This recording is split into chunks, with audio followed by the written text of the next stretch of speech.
What's up, everybody? Another episode of Heavy in the Paint. You know how we do here. Make sure you subscribe, like YouTube, all social media platforms. I'm Gerald Brown. It's an honor to be back on, and the one and the only, the man, the myth, the legend, Mr. Chibbs, a.k.a. Kenny Anderson. Mr. Kenny Anderson, what's good, baby? Everything is good, man. World of sports. Yes, World of sports. man. Getting an NBA. Yes. NFL rolling out. A lot of trades, everything. Yes. So, with the NFL trades and things of that nature, the NBA is starting up, so the sports world right now. So we're in it. And college basketball is at the forefront, and we need to go ahead and get right into it because you know what?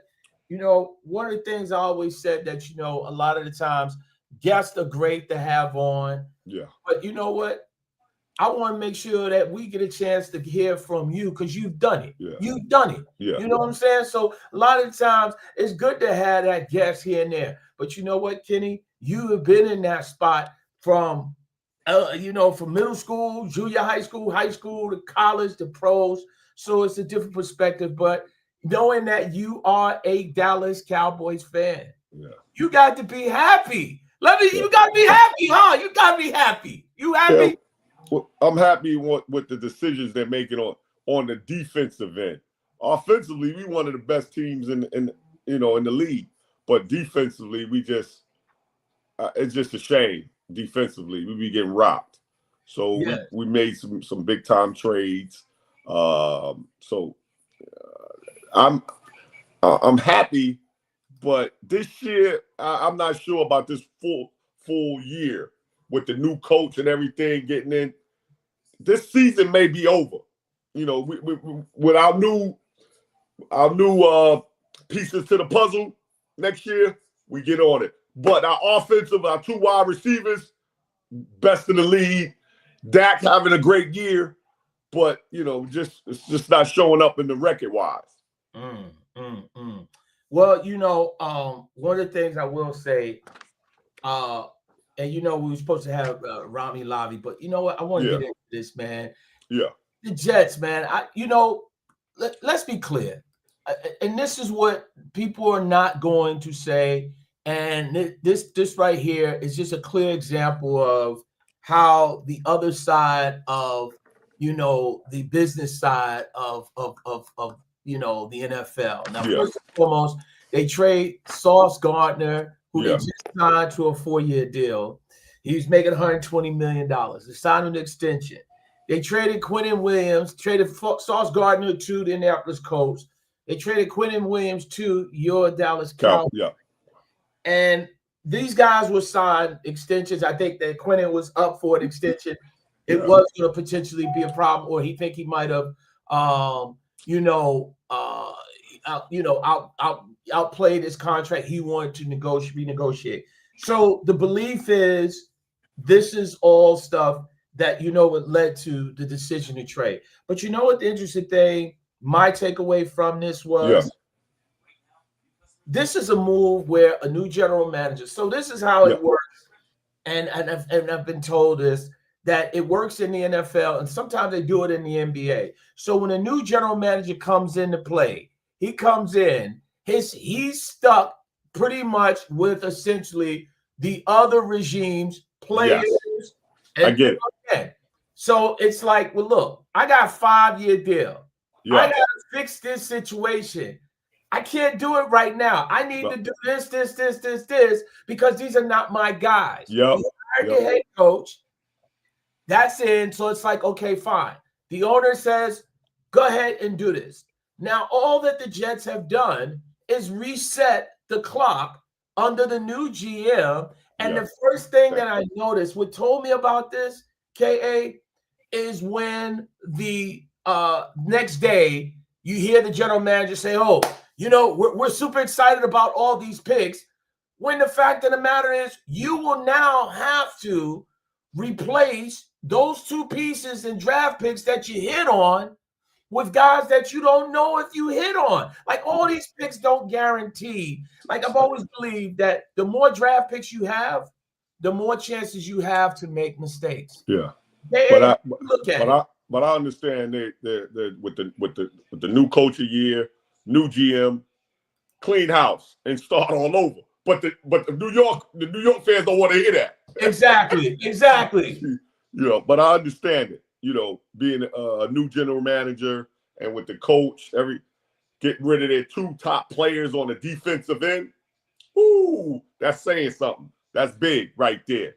That's what that's saying. If you're an athlete, if you know sports or whatever, it's like it's a new regime and we got to start over. Yeah, exactly. That's it.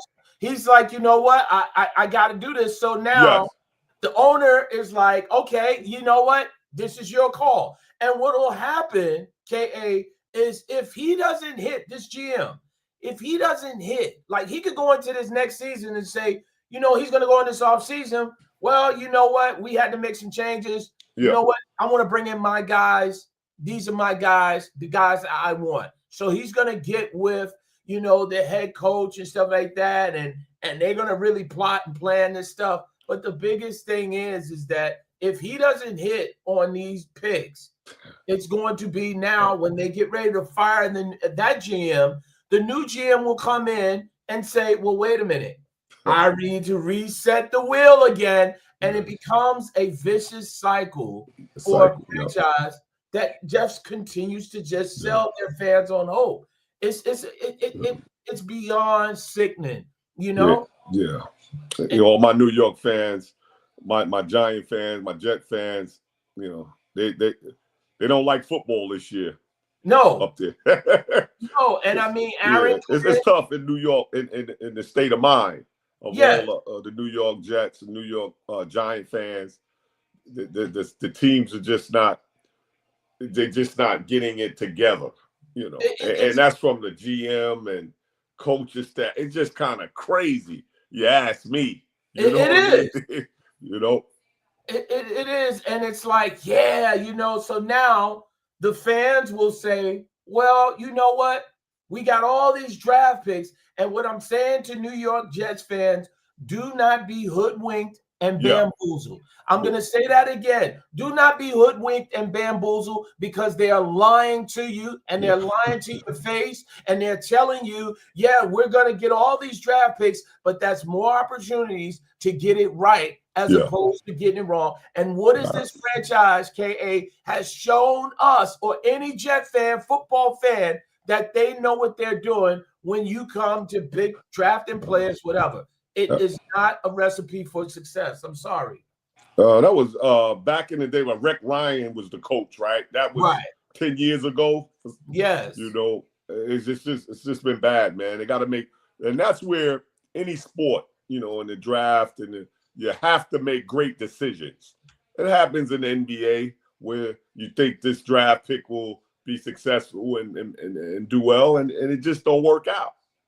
No, but they don't have a system for it. There's nothing that shows that the Jets know what the hell they're doing. That's certain organizations. That's where And guess what, KA? Yeah. What do you want to do if you're a young player and you come into a franchise that's chaos and disarray? What is the first few days? After 3 years, what are you saying, KA? You have to go. You have to go. Young rookies and things like that, they have to grow and get better. You got to put veterans around them and things of that nature so they can learn how to. This is big. You can learn how to be a professional. Yes. Yeah. And when in a chaos environment, it just won't happen. And that's any sport. Yes. And that's a great thing because now Garrett Wilson, who's still there, Breece Hall, who's already said, I want out of there. After seeing these moves, you're essentially in a space that now you don't have no help. So now I understand. Look, your first 3 years, and this is baseball, basketball, really football and basketball. Your first 3 years, you learning how to be a professional. Right? You're going to get there. You're going to work hard. You get your contract. But after a while, KA, you're not seeing the growth, the production. No. You're not seeing the support in the organization. I'm just sitting here and I'm like, you know what? They're lying to the fans. They're lying. Oh, they're gonna do that. They're gonna do that. Yeah. And it's just the whole football, basketball up, and now we're counting on the Knicks. My Yankees didn't win. The Mets didn't win. The Jets, the Giants is done. So we're counting on the Knicks. Your squad. Yeah. I mean, it is pathetic and it's bad. And I mean, I can't understand it, but at the end of the day, it bears watching, because all we're going to hear is, you know what?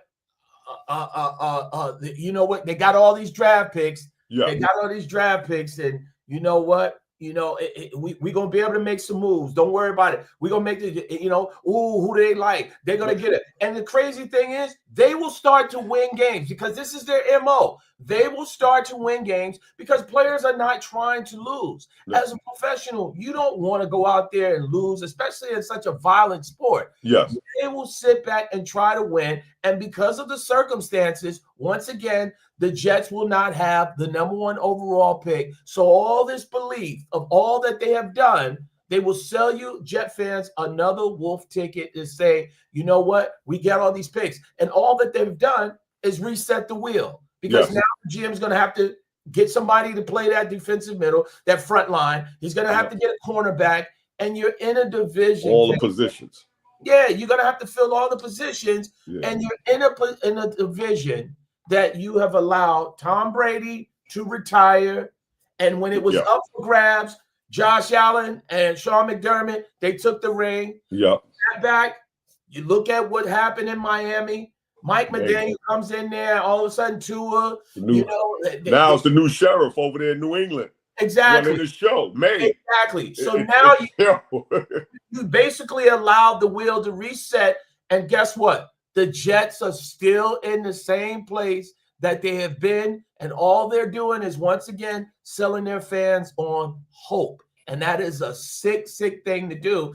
And look, if I'm a Jet fan, which I'm not, I wouldn't go to the games until you have a proven system that is in place to develop the players, get a franchise quarterback in there, allow him to marinate, get a bona fide veteran quarterback, Kirk Cousins or whomever, Jameis Winston, allow that quarterback to be in a space and then at some point turn the reins over. Because right now, KA, the rate that they're going, this will be a situation where it's going to take another 4 to 5 years to get it right. And then if they do get it right, the GM is going to be like this: I want an extension.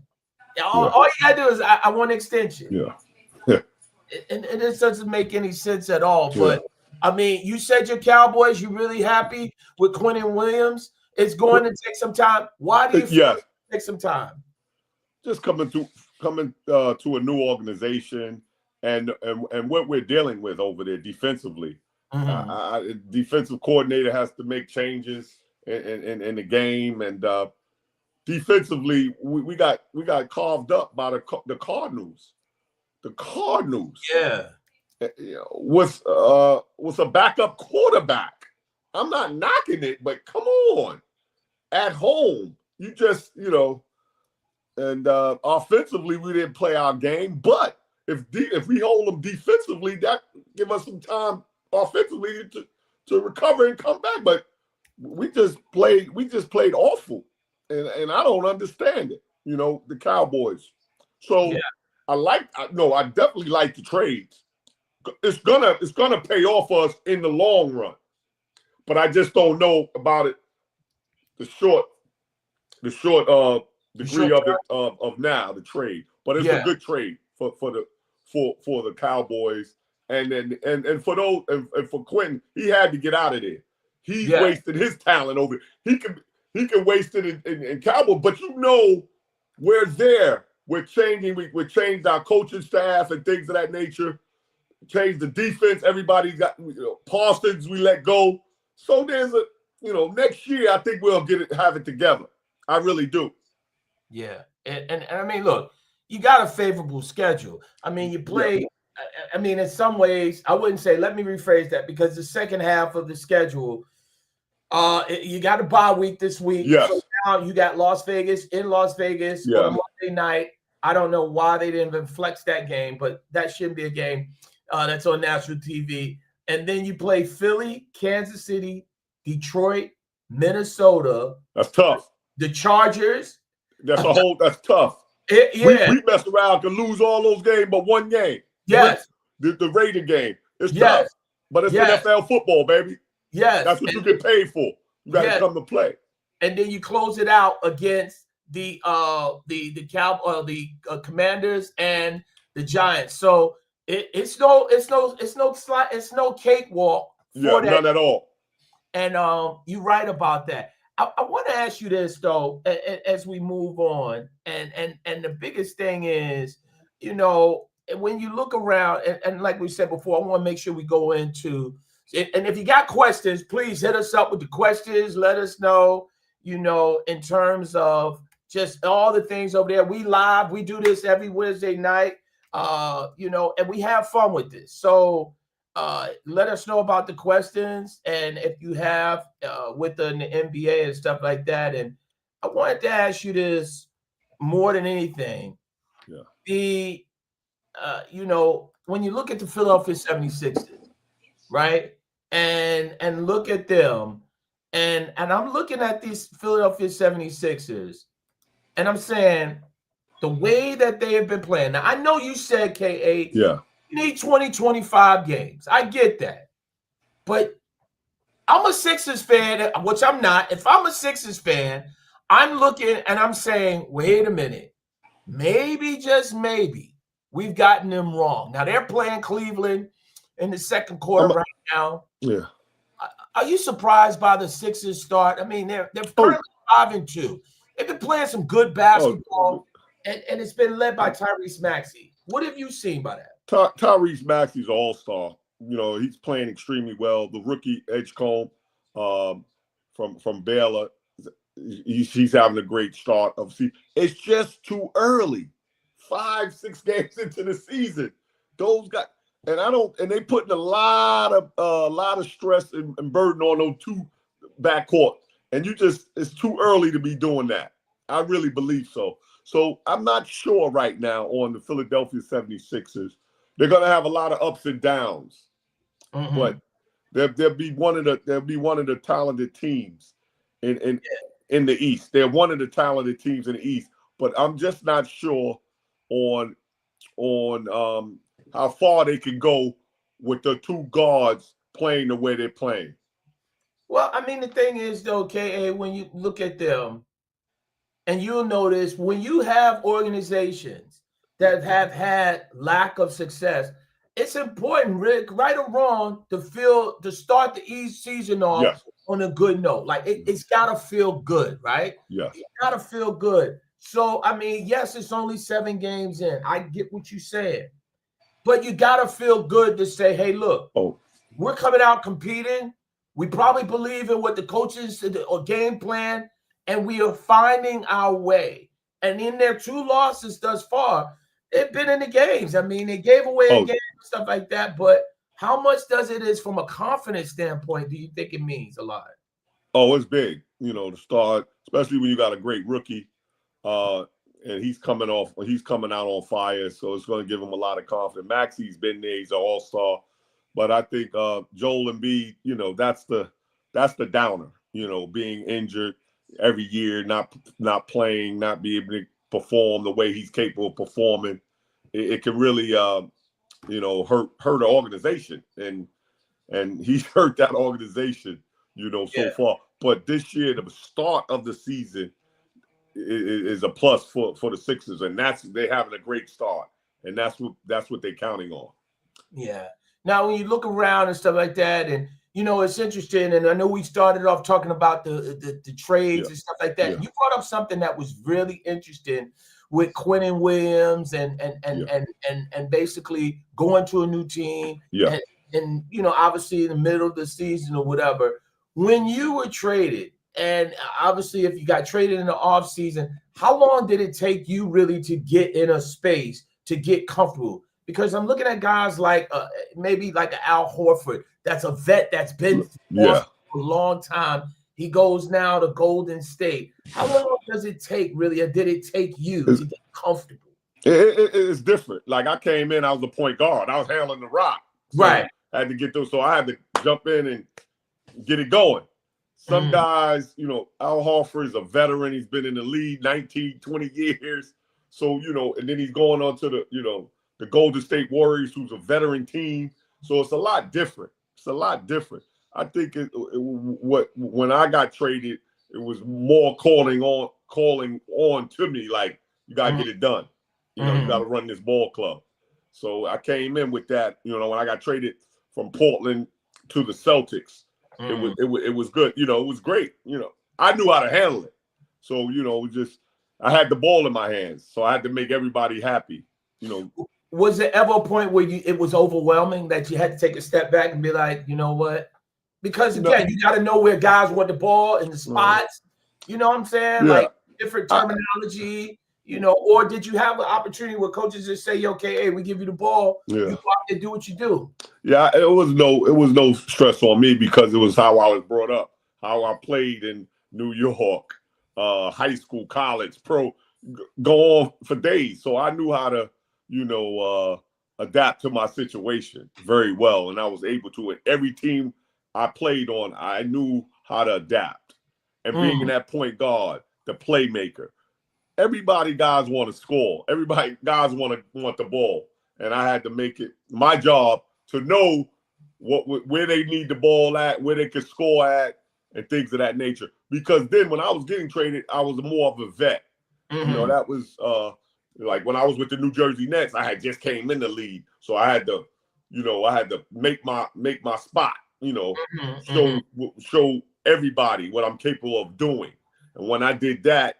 It was a home run, you know? Yeah. Now, I mean, I think about anything, you know, when you look at some of these teams and stuff like that, I want to ask you about when you look at some of the issues that's going on around there, when you talk about guys getting settled and stuff like that, and being able to get into a rhythm.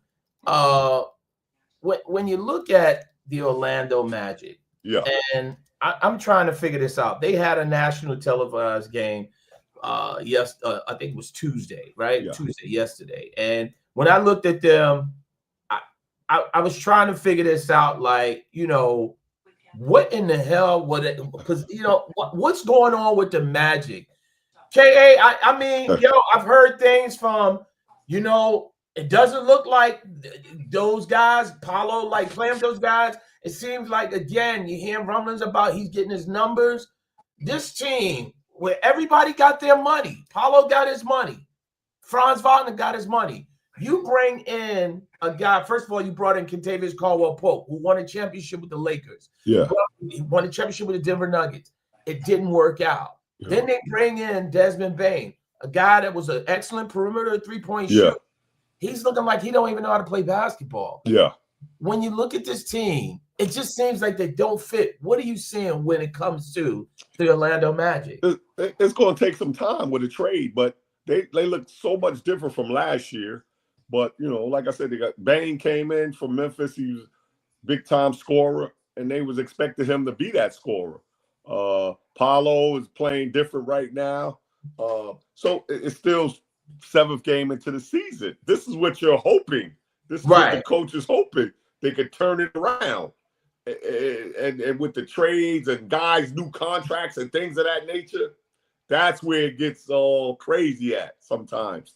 And you got to be able to control that as a coach, get everybody together and work it out and get those guys working together on the right page. Let me ask you a question this. When you say it's on, and you're right, they're 3-5 currently right now. Yeah. You know, only 8 games played. You're right about that. I won't argue with that. But when you have a team that is young, and when I say young, they're inexperienced when it comes to winning. Yes. Can you afford to sit back and say 8-10 games in, we'll be okay? Or do you have to sound their alarm and say, yo, come on now? No, that's where the coach has to take more control because they're very young. They don't have no veterans on that squad. Right. So that's where the coach is going to have to, you know, put his foot down a lot more Mm-hmm. You know, as far as with playing time, being a little more hard on those guys. Mm-hmm. And it can't come from players because they don't know better. You know, Right. they don't know better. So you got to just put your foot down. I think, you know, with the talent they have, I think they'll get it together. Yeah. Yeah. You know, I think they'll get it together. Well, they're currently 3-5. I mean, Yeah. it's right. It's only 8 games in, but I often worry about young teams because Yes. you got to learn how to win. Yep. And if you are losing and you're still competitive, that Yes. means something, because at the end of the day, you're just saying, you know what? Experience is teaching them a lot. And it's just a question of exactly how they go ahead and make it happen. Let's move on. Staying with the NBA. You look at Ja Morant. Ja Morant, after his little suspension, conduct detrimental to the team. He got suspended 1 game. He comes back in a loss and asked by the coach, reporters and stuff, you know, is he having fun? He said, nope. You know, it's early, and a lot of people say, you know what, you can write this off. Oh, it's nothing. It's nothing.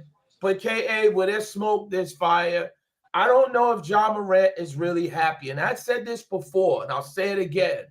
If he is struggling in a space right now, and you look at Memphis, they're playing Houston tonight, and you look at this team, and you lost Desmond Bain, you lost a couple of other pieces. They're starting to go in a pseudo transitional phase right now, and they're also like currently 3-5. If he's struggling with the new coaching staff, Tomas Ilasalo, now, you know, you're only 8 games in. Yeah. This could be a problem. I ask you, Trae Young, Giannis, as well as LeBron, which one do you think will get traded first? I believe John Morant will be out of there, because I think they're in a new, you know, Memphis is not going to play that well this year. They're not going to do that well. They're going to make John Morant is the first piece that probably be traded, but they're going to make some other trades. You know, they're going to make some other. I think they're going to just trade the whole team up and get it to where the coach feels comfortable coaching guys. I really do. Mm-hmm. But I think when they let the last year's coach go, it was a wrap. I think it was a wrap. You know, John Morant just not comfortable there. Just don't and when his type of styles, type of play, he's not comfortable, then it's just he's out of whack. Yeah. And he's not happy. He's just not happy in a situation like that. And he has to go. But this is where it affects him with these other teams, because who's gonna take him? Yeah. Because you don't know how the organization, what they're saying to the organizations to keep him, you know, not to get traded to where he want to go. Yeah. You know, so it's just a bad look, you know. Right. And all the things that he, you know, been through in his career in Memphis, I think it's time for him to get up out of there. Yeah. It really is. And the thing about it is, you see on the screen, the best team for Ja Morant. And I thought about this before, because I put Trae Young up there. Yeah. Giannis, I think Giannis, if he's ever moved, Giannis will leave in the offseason.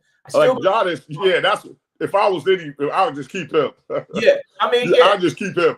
Yeah. Because he's a baller. And he's a baller, and he just want to win. Yeah. But it would have to be top notch, get something top notch for him. Yeah. Other than that, after the season, we'll talk. Yeah.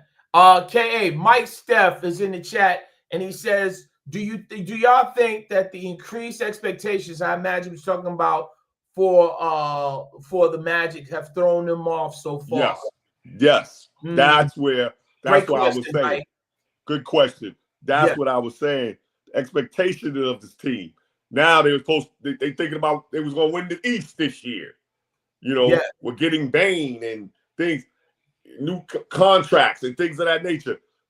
So they got a lot of young players, and it takes time. But I think with the coach is a very good coach. He was in Dallas, won a championship with the Mavericks. He'll get it right. He'll get those guys playing the right way in time. Yeah, and the thing is, Jamal Mosley has done a great. Yep. He's done a great job, and the biggest thing is what you just touched on. I think it's really, really interesting because you're right. I always felt like this is a team. You normally see teams, the progression, right? Yes. Go from making the play in, and then move up the ladder, Yeah. you get in the playoffs, and then you take the next step. Well, they kind of went forward because they made the play in. They made a top 6 seed their first year or so. Then they went back last year, I think the year before last. And it was like, oh, okay, you had the injuries. And then last year, they really, really struggled, didn't make the playoffs. So they've been kind of up and down. But you're right, where the expectations, Mike, the expectations, like you just said before, where they looked at the Eastern Conference and everybody's saying, well, it's Knicks, it's Cleveland. Yeah. Why not the Orlando Magic? And you're right. They're not ready. They're not ready right now. They're young. They're not ready. Yeah. And by getting Bane, for Pope over there, sometimes, man, when you jump the gun too quick, it can mess everything up. Yes. But getting back to Ja Morant, we agree he needs a change of scenery. Yes. And I had said, Trae Young, maybe Ja going to Atlanta. And shout out to Warren Shaw on NBA Baseline podcast. And Shaw actually brought up a great point. When he was on the Bottom Line Sports Show on Saturday, he said, Ja struggled with the off-court issues in Memphis. Him going to the strip club capital of Atlanta, Georgia, might be an issue. Woo. And I said, you know what? That might be a great answer. And I said, you know what? I really need to readjust my thought. But I do have a team that is ideal, that if they have the right pieces in place, which I think they do, he would really thrive. I believe, not in Atlanta, but Ja Morant in Sacramento. And stay with me for a second here with Sacramento. Remember when Chris Webber was with the Wizards? And just really, when you look at everything, they traded Chris Webber to the Sacramento Kings. Everybody thought he was going out to cow country. It was the end.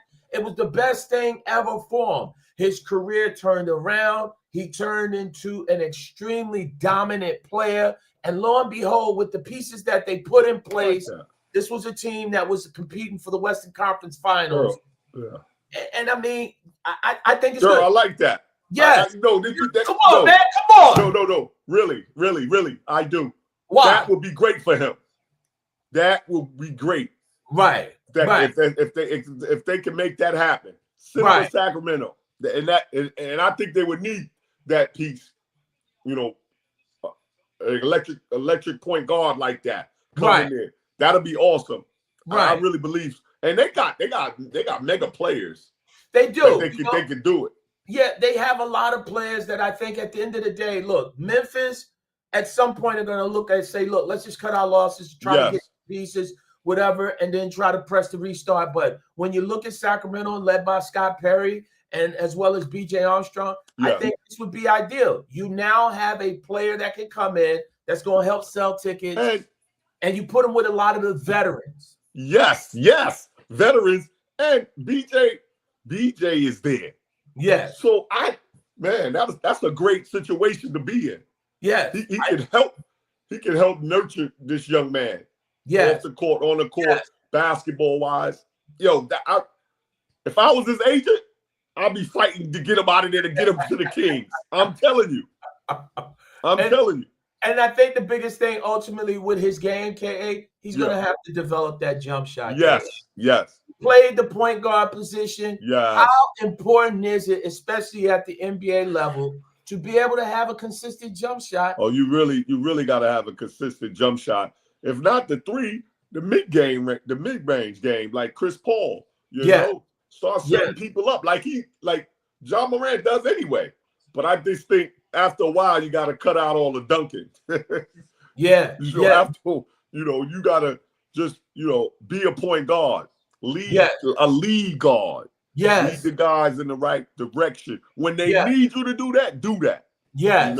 Yes. I think that's what he would need. But you got me really pumped with this Sacramento. Ja Morant. I'm telling you, he'll eat that up. Yes. And they got the pieces around him. Whoa, I like that. And you put and his head and his space with Sacramento kind of relax out there. Yeah. Not so much to get in. I think it would blow him up. It would blow him up again.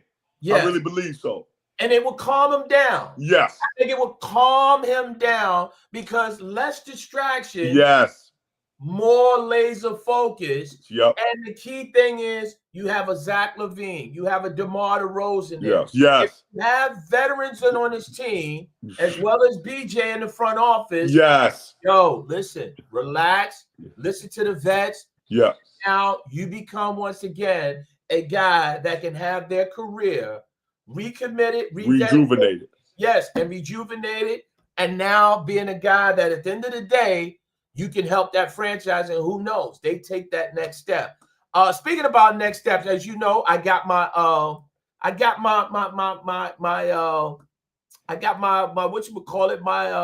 my Memphis shirt on and stuff like that. And shout out to University of Memphis and stuff. And the biggest thing is I'm looking at this and I'm saying college basketball has started, KA. You know what? And looking at college basketball, you look at some of the storylines and looking at things that's happened and stuff. You know, when you think about first of all, what is your biggest storyline you're probably looking at this season? Well, I'm looking for all the school. I'm looking for my school, Georgia Tech, to Damon Stoudemire to revise that program. Hopefully, we'll have a good year this year. But you know, college basketball is it, man. It's great. Yeah. I remember, you know, I can't remember the game who we played my first game. Right. But you know, I was very excited. Right. I was excited to play in my first game. I had a little jitters a little bit because everybody wanted to see me perform. And I had coming down to Atlanta. So it was like, woof, we got the number one recruit, Kenny Anderson. He gonna show out. And I did. Talk your talk, KA. Yeah, that's what I'm talking about. Talk your talk. I don't know who we played, but I showed out. But I remember my first game. Then we came back to the Garden. We played Fordham University my first year. Where I did work again up there in New York. Did extremely well. So, you know, these are things that I do remember somewhat. But college basketball was an exciting time, man. Yeah, you speak about coming back to New York. One of the storylines is the St. John's Red Storm. Yeah, with them and Coach Pitino. I mean, the expectations are through the roof. They're New York's team, and you look at a lot of the things. You know, I just looked at Florida. I love about college basketball now because it's kind of like college football, where teams are now playing each other. And it's nothing like you got some cupcakes early on, right? Yeah, early. The cupcakes and stuff. And it's the games to get the money, right? I ain't mad at Yeah.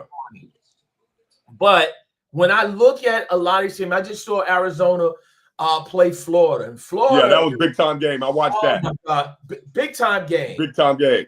Big time game. The freshman is awesome for Arizona. Yes. Cole Pete. Pete is legit.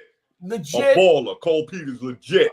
But I had one problem, and I was really surprised with it. And the thing is, when I watched that game, and afterwards, in one game, the analyst that was calling the games and some of the guys doing the coverage, their former players, they were like, yo, he's a lottery pick. He's definitely a lottery pick. And I'm saying, wait a minute. It's just one game. That's what it reminded me when you said, KA, like several of former players, 20, 25 games, it means something. Take your time. Yes. One game, and he's a lottery pick. Go on. Go on. I mean, I mean, in college, when you're evaluating, because you coach college basketball, how long did you need this? How much did you need to see of a kid to say, okay, he can play at my school? Now, some kids are special. Oh, you're right. So you got to jump on it. And that kid, Pope from Arizona, he's special. Right. He is He is a first. He's lottery pick. He's Oh, coming out. So you see it right off the bat. Yeah, I said that too. I was like, whoa, he could go. He could go. But some kids slow motion. Right. Slow motion to develop, one, 2, 3 years. And now with the NIL, you can stay in school for 5 years. Yeah. And get paid. You get and paid. Get paid. So it's no need you rushing for it. Exactly. The money's there. The money's there, and you don't have to take it illegally. Now, when you look at the second game, AJ DeBonster played for BYU. They played Villanova. The Villanova Wildcats, they're trying to reset things with now, Kevin Willard there. But what are your thoughts on DeBonster, young man for BYU? I have to agree with you when you say you see something that's special. He's coming. Yeah, he's another one. He top. 1, 2, 3. He coming out. Yes. He gotta come out. He legit. Yes. He's 6'8", 6'9", do it all. I call my man D. Scott. He's 6'8" deluxe. Yes. But deluxe. The funny thing is, I'm talking to a guy that I remember seeing play at Millbay for Hurt. Shout out to Hurt. And I'm saying, you playing 16 and under. You had to be about 14, whatever. You playing 16 and under, and the poise. Now, I'm not going to sit up there and say, okay, hey, you were a pro back then. I saw you. Oh, no. I understand. Say that. But when you were in high school, and remember, we didn't have a lot of guys that you could sit back and say back then, you could see guys that were saying, okay, I'm going to go from high school, go straight to the NBA. But definitely your first year and the way it just was so easy. Like, was it that just easy? Like, you just came in because I can imagine the pressure. Like, the Boston is at BYU, right? No disrespect. That's Utah. Yeah. We probably got they ain't got about 20 black people there, so something like that. But I'm saying the thing about it, you went to Atlanta. Yeah. And it's like, the eyes were all on you. Got it. Yeah, I was ready. I was ready for it coming through New York. Yeah. That's where I got it at. Playing in the playgrounds of New York. Playing in every borough in New York. So when I got anywhere else in the country, I was like, man, I'm going to kill these dudes. That's my mentality, because New York was the best competition in the world to me. You know? Did you have to keep guys around, even in high school and college? Did they have to have security around you? Or nah, back then, not really. It was a little different. I just played basketball in the summers, all the parks, and then I lived in the recreation center, Lost Battalion Hall, right down the block from Left Rack City on Queens Boulevard. So it was a lot different back then. But I'm saying when you were on campus, like on campus, I just chilled out a lot. But it was kind of crazy. It was kind of crazy. Did people ask for a lot of autographs?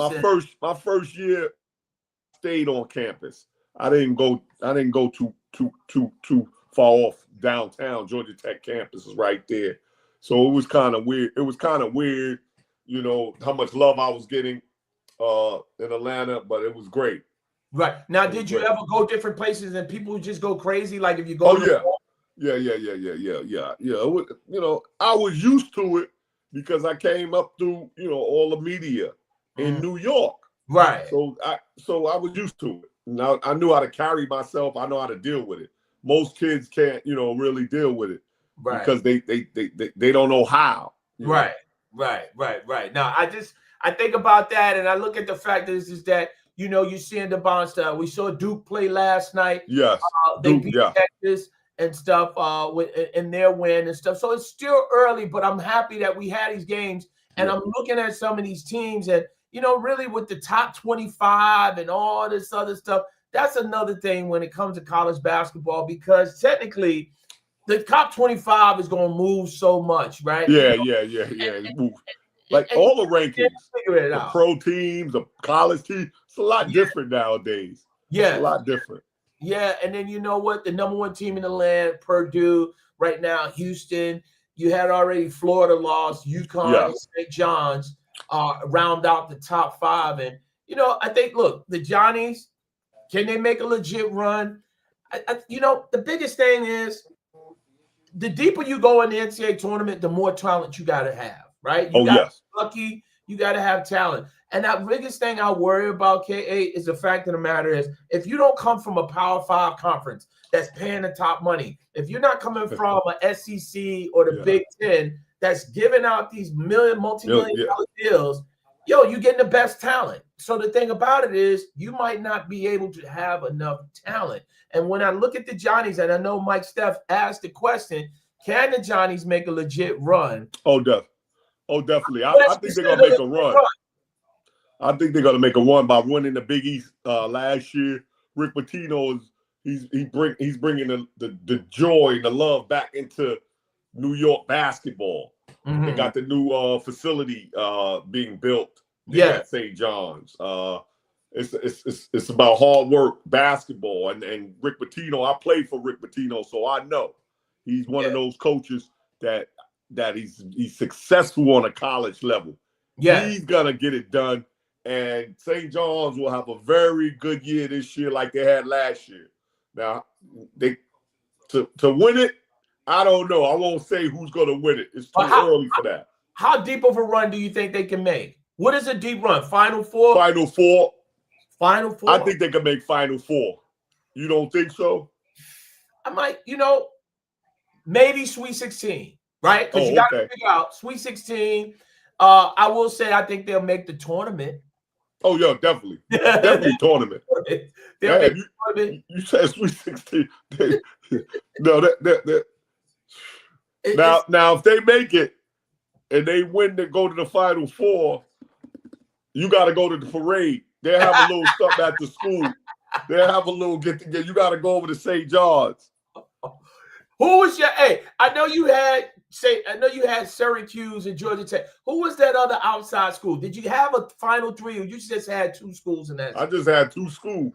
I thought I was going to Syracuse, man. My mother was like, no. Hey, going to Georgia Tech. I was going where my mother wanted me to go. Yeah, I was going to go where my mother wanted me to go. I went on my visit to Syracuse. It was awesome. We were snowed in, but I had a great trip up there. And my mother didn't go with me. She came with me to Georgia Tech to Atlanta. And fell in love with it. Wow. Fell in love with it. Wow. Yeah. Wow. So, Kenny, when you think about when we look at a lot of things that's just really taking place, and and just looking at your definitely assists and stuff. As we go into a segment, I want to make sure we introduce a segment called Kenny's Assist.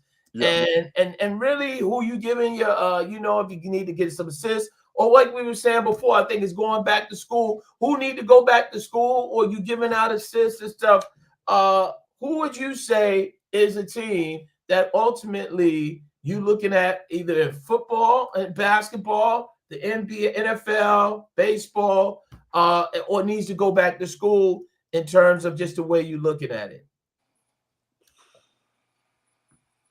So who needs to go back to school? Well, yeah, anything, because you know what? We're going to have these segments where we're going to have these segments here called Kenny's Assist and also my soapbox moment. But I tell you what, I've been having assist.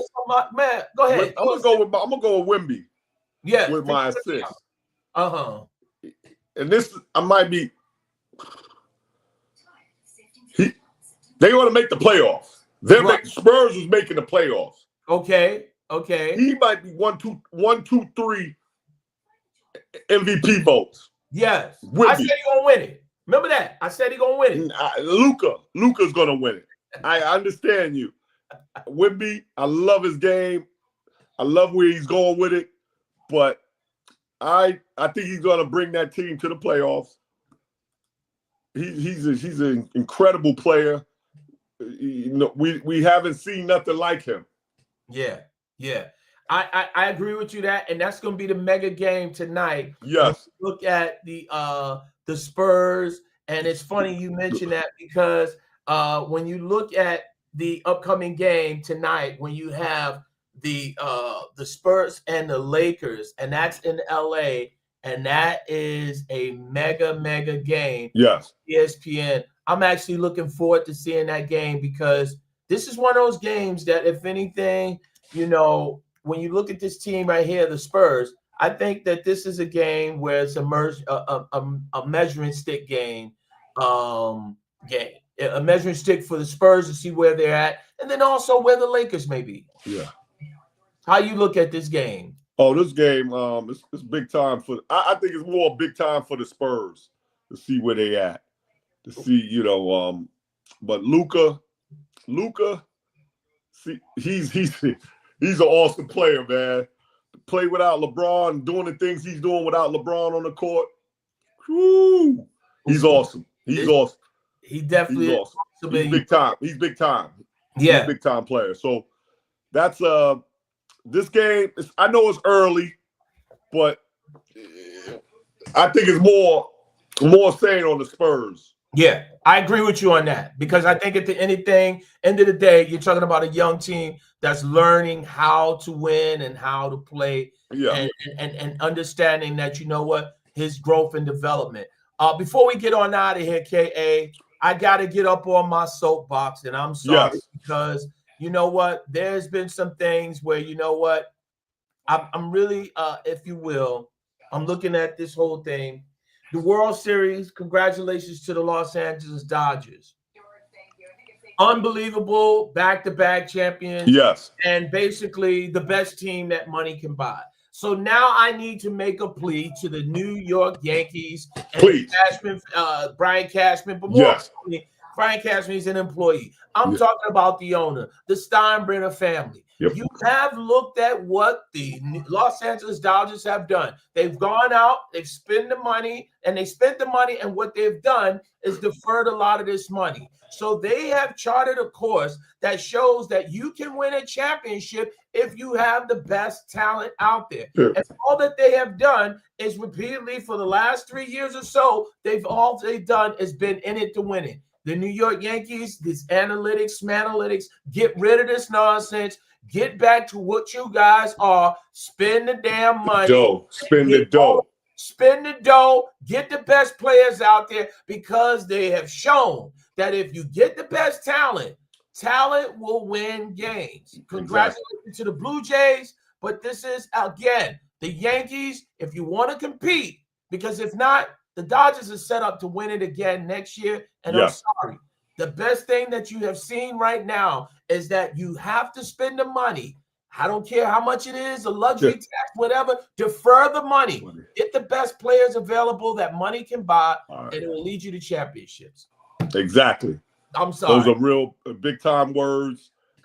What you're saying is real. I'm a Yankee fan. Come on, man. Let's do it. We have to. We have to. Indeed. We got to get it done. AKA, man, listen, it's been great.